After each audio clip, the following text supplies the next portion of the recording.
먼저 조서 내용부터 설명드리겠습니다. 검찰 조서에서 첫 번째로 문제된 발언은 당시 사법을 불신하는 사람의 입장을 접한 뒤 저 역시 사법을 완전히 불신하고 있던 상황에서 여러 가지 오해가 겹쳐 나온 말이었습니다. 그 부분에 대해서는 제 판단이 부족했습니다. 또한 조서 전후에 나온 문제 발언들은 대부분 3년 전 당시 제가 어떤 상황에서든 비정상적이고 극단적인 생각만을 떠올리며 단편적인 부분만 보고 판단했던 무지에서 비롯된 것입니다. 다만 경찰 조서 마지막 부분의 발언은 저 스스로도 왜 그런 말을 했는지 납득하기 어렵고 지금도 어이가 없어 의문입니다. 먹는 것과 관련된 부분은 5년 전과 6년 전 두 차례에 걸쳐 제대로 먹지 못해 아사할 뻔한 경험이 있었기 때문에 그 기억이 한으로 남아 과하게 표현된 것으로 보입니다. 다행히 이 문제는 현재까지 이어지지는 않았습니다. 사건 동기에 대해서도 말씀드리겠습니다. 소음이 사건의 동기였다는 주장은 조작된 거짓입니다. 정확히는 모친의 지속적인 피해 방관을 경찰에 가정폭력으로 신고했음에도 경찰이 아무런 조치도 취하지 않았고 결국 상황이 방치된 채 싸움으로 번지게 되었습니다. 이후 모친이 저를 내쫓는 방식으로 보복하면서 그 과정에서 분노가 터진 것입니다. 부모는 제가 초등학생 때부터 사건 당시까지 학교폭력 피해를 호소했음에도 그냥 참아라, 그냥 무시해라, 그냥 넘어가라 는 식으로 말하며 아무런 조치를 취하지 않았습니다. 이미 부모가 제 학교폭력 피해를 방관했다는 점은 인정된 바가 있고 3년 전 정신과 진료 과정에서도 부친이 저에게 같은 취지의 말을 하자 정신과 의사가 아니 아버님께 누가 똑같은 말을 하면 기분이 어떠시겠어요? 라고 지적한 적도 있습니다. 학교폭력 피해 내용도 단순한 장난 수준이 아니었습니다. 장애새끼, 네 애비 등의 모욕, 개팬다, 맞짱 뜨자 등의 협박, 말이나 똑바로 해라, 발음이 이상하잖아 같은 조롱과 무시가 있었고 심하게는 감금과 폭행 피해까지 있었습니다. 이러한 피해는 유치원 때부터 오랫동안 이어져 왔고 그 정도도 매우 심각했습니다. 그러다 많이 언급된 목표를 잡은 이유는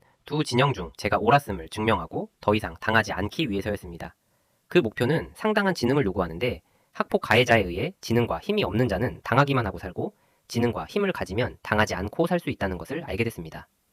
또 일본 IT 기업을 언급했던 것이 일뽕이라는 말 때문에 일본부터 설명드려야겠습니다. 처음 일본에 대해 좋은 감정을 가진 때는 2017년이었는데 그때 첫째 누나가 일본에 갔다 오면서 현지 라면을 가지고 왔고 그걸 제가 먹었습니다. 굉장히 맛있었죠. 이게 시작이었습니다. 이후 2021년까지는 별 내용이 없습니다. 그러나 2022년 6월 5일 일본어를 공부하고 일본에 대해 지식이 트이기 시작했습니다. 물론 엄연히 따지면 저는 친일이겠죠. 그때는 강성이었을지도 모릅니다. 그러나 지금은 공감이 가는 정도입니다. 음주운전 엄벌, 의료 분란, 많은 일자리, 중속살해죄 위헌 판결, 유교 폐기 등이 공감이 가서 오, 우리 잘 맞네 정도라서 중도입니다. 그리고 2022년부터 2023년 초까지는 평범하게 사는 일본어 통번역사가 목표였는데 그러다 코딩의 재미를 다시 맛본 이후 그때부터 IT 기업이 목표가 된 겁니다. 재택근무가 가능해 대인 교류를 줄일 수 있다는 점에서 정신과 의사가 적극 추천한 직업입니다.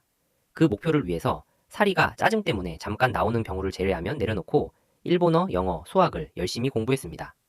그러다 심장에 문제가 생겨 응급실도 가고 중학생 나이에 카페에 가서 커피도 마시고 사의를 밤새는 등 요령만 없을 뿐 공부에 몰두했습니다. 시작은 2022년 10월에서 11월경이었습니다.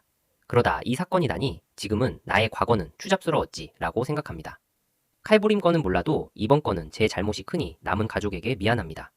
그런데 여러분은 재판 때 제가 말한 것 때문에 당연히 반성 없음, 갱생 안됨 이라면서 비난하셨죠? 저와 첫째 누나 간의 입장차가 크고 국민참여재판을 취소하고 징역살이를 하자는 입장과 끝까지 따져서 진실을 규명하자는 입장이 갈렸으며 제가 자존심이 너무 강해서 주장만 나왔던 겁니다. 다양한 반응 중 제가 나름대로 열심히 산 것 같아 안타까워하는 반응도 있더라고요. 그 말이 맞습니다. 이러니 윈스턴 처칠이 한 말 2차 세계대전만큼 막기 쉬운 전쟁은 없었다가 생각나는군요. 저의 사건도 차라리 단순 폭행 정도로 끝냈어도 처음 내쫓기가 있던 날 누가 신고라도 해줬다면 제가 끝까지 전화번호 제공을 거부했더라면 보호관찰반이 가정 문제에 개입했더라면 판사가 소년부에서 모친에게 질타의 한마디라도 했더라면 제가 상황을 예상하고 계획을 세워 좀 더 침착하게 대응했더라면 이런 일은 없었을 것입니다. 따라서 저의 과거는 매우 추잡스럽고 부끄러운 과거였습니다. 저의 정신병의 중심은 분노 조절 안됨입니다. 그래서 모든 칼은 분노에서 비롯된 것이죠. 저는 반드시 이 고질병을 고치고 싶습니다. 그런데 지속적인 놀림, 모욕, 비하 등이 그전 저의 의지를 물거품으로 만들어 결국 이 사건의 원인이 되었습니다. 누구는 제게 넌 0 아니면 100밖에 없어 라고 하였고요. 그러니 저는 여러분의 힘이 필요합니다. 그러니 힘을 주십시오. 도움을 주실 분들은 아래 계좌로 보내주시면 감사하겠습니다. 우리은행 270-49-1857-18014